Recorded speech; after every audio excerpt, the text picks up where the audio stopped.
We now arrive at a place on our trip in Jerusalem that nobody would associate with Jerusalem. Because look what we're looking at. This looks like a pudding basin.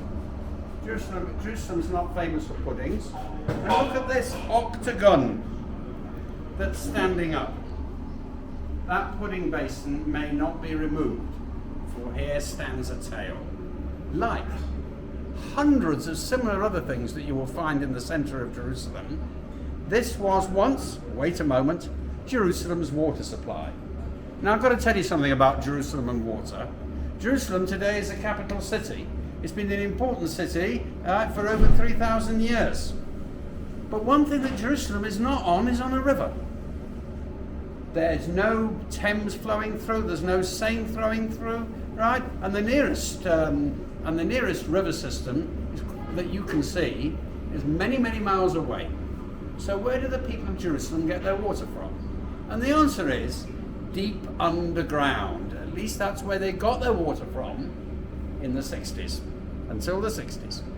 However, hasn't always been like that, because they found close around Jerusalem a number of springs. Now, during the days of King David, they had to take their buckets to the springs, fill up with water, and live that way, and it went fine. They managed to actually later on dig tunnels and bring the water into the city, but it wasn't enough. By the time the Romans came, around about the year 0, they had different plans. They said you've got to have this on a system where everybody's got access to fresh water.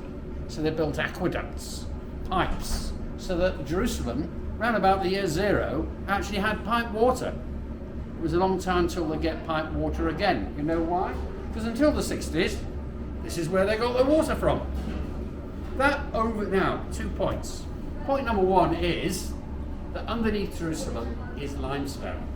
And deep underneath the city, and you're talking about 100 feet, that's just over 30 meters, there is a regular supply of water, because whenever it rains, it filters through the soil, it percolates through the limestone, and deep under Jerusalem is a deep sea of fresh water, which has been its regular water supply.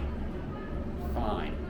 The water tastes good, it's chalky, it's extremely cold, it's extremely refreshing, to such a degree that the pipe water that they use today, which comes from all over Israel, right, is of actually poorer quality.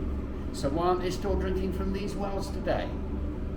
The reason is why they're all covered, and here it's been covered with an inverted pudding basin. The reason is that unfortunately this was used for sewage people.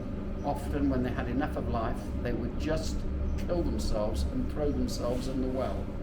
Jerusalem, unfortunately, has had more than its share of very unhappy people, not to include murders that have taken place. To prevent any suicides taking place, the hundreds and hundreds of wells have been stopped up, never to be open again, as this particular well that you see in front of us. So now in Jerusalem, all you need to do is switch on the tap like anywhere else. But well within living memory, it was these fresh sources that were the lifeline to the city. Thank you very much, ladies and gentlemen.